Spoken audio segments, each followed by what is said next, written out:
BFM Business, BFM Patrimoine, la vie IMO. Et avec Marie Cœur de Roi, on accueille ce matin Astrid Cousin pour Magnolia. Bonjour Astrid. Bonjour Cédric. Bonjour. Merci d'être avec nous. Bonjour Marie. Bonjour Cédric. On se dit tous bonjour, c'est tellement sympa, on est polis.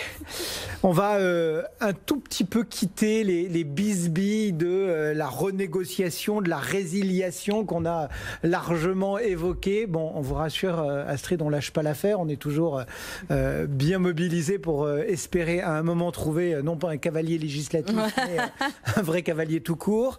Et on va s'intéresser à un pan du marché immobilier, du crédit immobilier, avec le cas des seniors. Est-ce que c'est une clientèle qui est une clientèle comme les autres ? Alors non, c'est pas une clientèle comme les autres parce que les banques elles vont pas s'attarder du tout sur les mêmes critères. Alors déjà, il faut savoir qu'ils sont quand même pourtant nombreux. Ils sont solvables. Ils sont exactement. La plupart du temps. Tout à fait. Donc ils sont solvables. C'est plutôt des clients qui ont un dossier plutôt solide.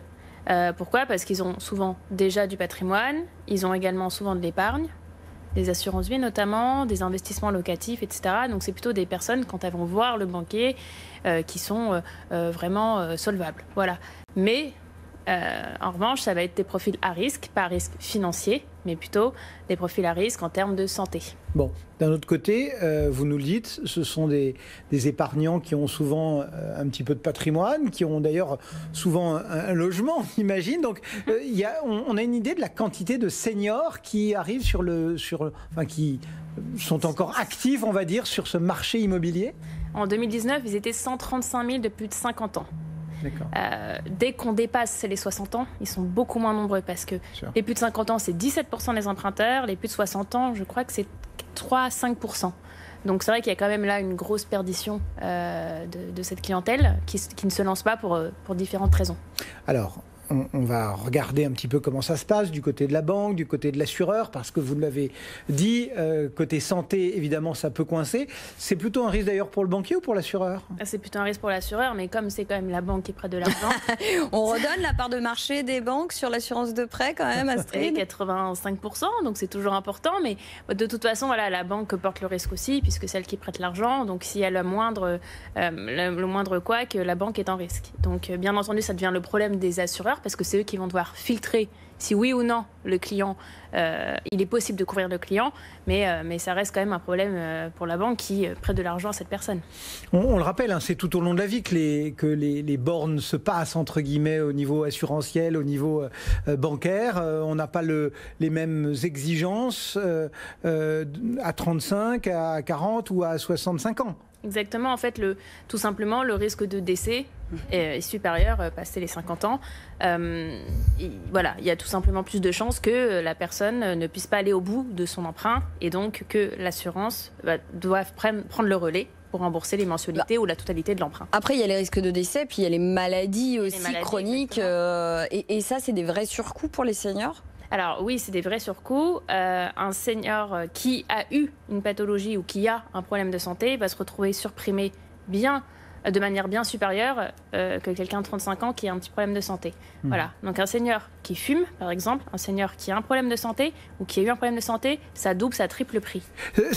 Donc tout se base effectivement un peu sur l'âge, mais surtout l'âge déclenche un questionnaire de santé, c'est ça, qui n'est pas tout à fait le même. Alors déjà, pourquoi ? Qu'est-ce qu'il recouvre, ce questionnaire de santé ? Et surtout, il est peu ou prou quand même déclaratif. Il faut vraiment tout dire. On peut un petit peu biaiser, enjoliver un petit peu les choses ou pas ? Alors, dans 90% des cas, le questionnaire de santé va être identique. Que vous ayez 20 ans, 35 ans, 50 ans. Ce sont en revanche les réponses que vous allez donner qui vont induire certainement plus de formalités médicales, plus de choses, plus d'examens, etc., etc. Donc, voilà, c'est plutôt sur la suite des choses que ça va être particulier. Quand vous êtes senior, vous empruntez une somme un petit peu importante, vous allez vous retrouver à devoir passer des électrocardiogrammes, vous allez peut-être passer plus de prises de sang, faire des bilans, peut-être même courir sur un tapis pour qu'on voit un petit peu votre résistance, etc. Voilà, ça peut être un petit peu plus long, donc vous allez peut-être devoir passer plus d'examens.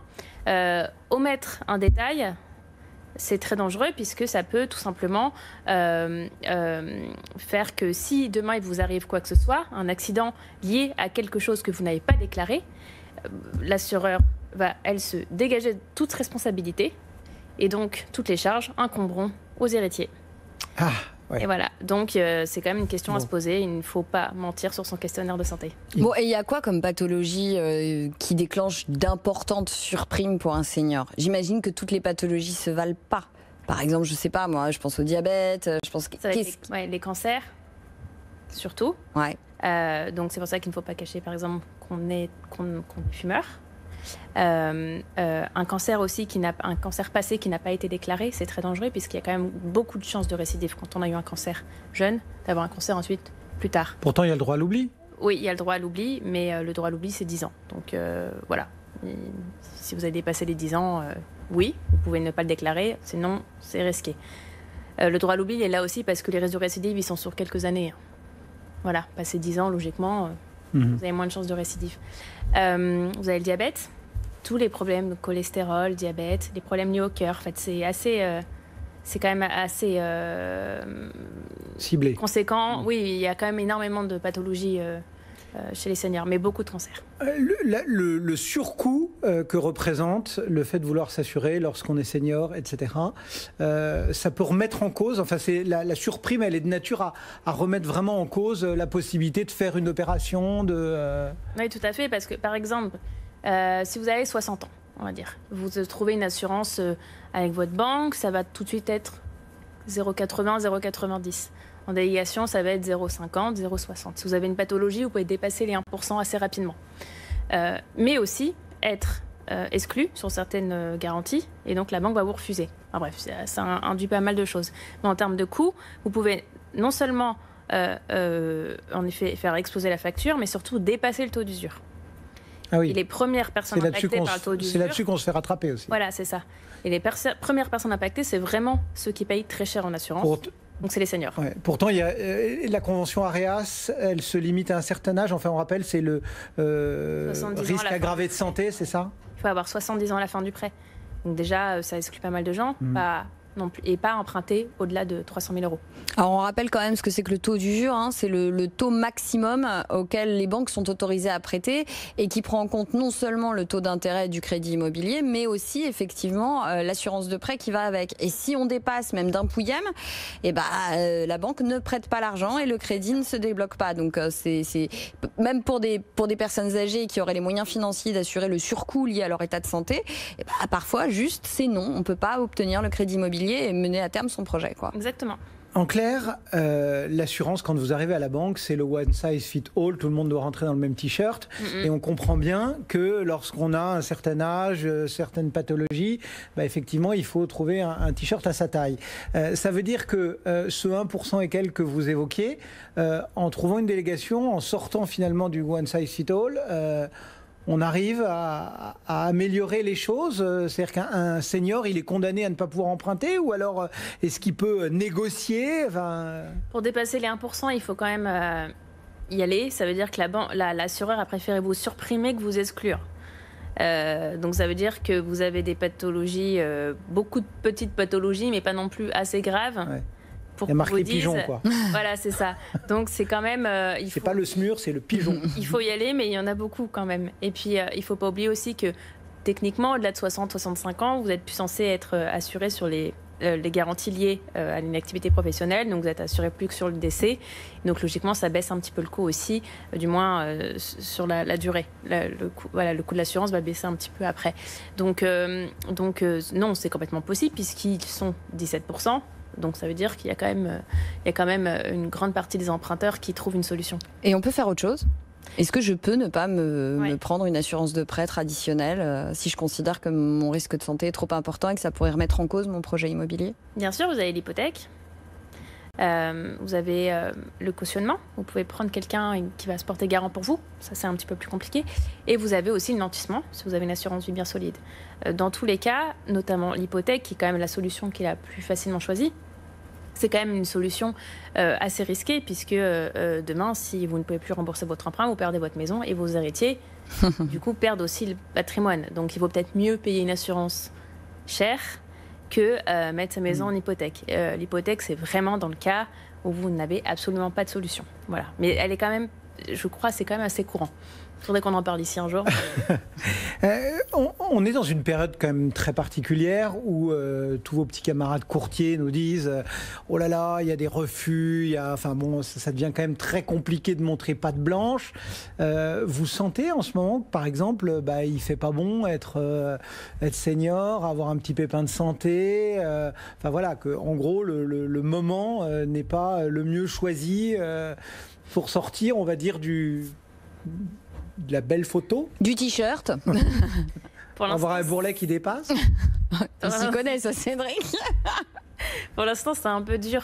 Si on parle du Covid, spécialement de la Covid, comme vous dites, spécialement, c'est un peu dur de mesurer l'impact sur les refus des seniors parce que tout simplement, les réassureurs, ils n'ont pas encore inclus, intégré, voilà, dans les nouvelles grilles. Le risque lié au Covid sur les personnes. Mais ça pourrait être le cas, Astrid, parce que c'est une vraie bonne question. Est-ce que, par exemple, moi, je suis une personne âgée, j'ai pas de risque de santé particulier, j'ai pas de pathologie, je ne fume pas. Bon, tout ça est évidemment faux. Mais malgré tout, je suis considérée comme une personne à risque face au virus. Est-ce que du coup, ça pourrait être impactant pour mon assurance de prêt aujourd'hui? Alors, pas aujourd'hui. Sans vaccin, oui, ça le sera certainement dans quelques années. Ils parlent logiquement, les réassureurs, ils mettent 1 an, 2, 3 ans avant justement de mettre un phénomène, surtout sanitaire ou aussi de pricer un phénomène. Voilà, exactement. Donc pour l'instant, les actuaires qui font leur boulot. C'est ça, exactement. Donc pour l'instant, comme on n'a pas de recul, c'est un petit peu compliqué. Donc pour l'instant, non. Demain, sans vaccin, bien sûr, ce sera le cas, puisque ça rentrera en fait dans une espèce de norme où quand on a 65 ans et plus, on a une chance sur 3 d'être touché par le Covid et donc qu'on en subisse les conséquences. Enfin, le message, c'est quand même, c'est pas parce qu'on est âgé et qu'on a quelques problèmes de santé qu'il faut se dire qu'on n'aura pas la possibilité d'emprunter. Il suffit d'aller voir le bon courtier, le bon assureur. Exactement. Et si la banque ne peut pas porter le risque, il faut toujours penser à aller interroger aussi les assureurs externes. Et pour eux aussi, il y a des avantages, parce qu'on n'arrête pas de dire, parce que traditionnellement, Astrid, vous venez pour nous dire à quel point justement les banques s'en mettent plein les fouilles, pour le dire comme ça, sur l'assurance de prêt, et que du coup on peut économiser et réduire sa facture 2 à 3 fois, avec un montant 2 à 3 fois inférieur quand on passe chez un assureur alternatif. Est-ce que pour les personnes âgées, pour les seniors, il y a aussi cet intérêt-là? Ne serait-ce pas juste obtenir l'assurance de prêt, mais en plus faire des économies? Ça va vraiment dépendre là, des établissements prêteurs. Il y a des établissements prêteurs qui sont très bien positionnés sur les seniors et qui peuvent justement être compétitifs par rapport à la délégation d'assurance. La seule chose, c'est qu'il n'assure que les jeunes seniors. C'est-à-dire qu'une assurance, par exemple au Crédit Agricole, ça s'arrête à 70 ans. D'accord. Dans d'autres banques, c'est 75 ans maximum. D'accord. Donc, voilà. Donc, il faut savoir qu'au-delà, la seule solution, c'est la délégation. Si vous avez des pathologies, elle ne va pas porter le risque. La seule solution, là aussi, ce sera certainement la délégation. Donc, ils sont compétitifs sur les seniors en bonne santé. Voilà. Merci beaucoup d'être passé nous voir en cette fin d'année. Astrid Cousin et Magnolia. Merci Marie, on se retrouve demain. À demain.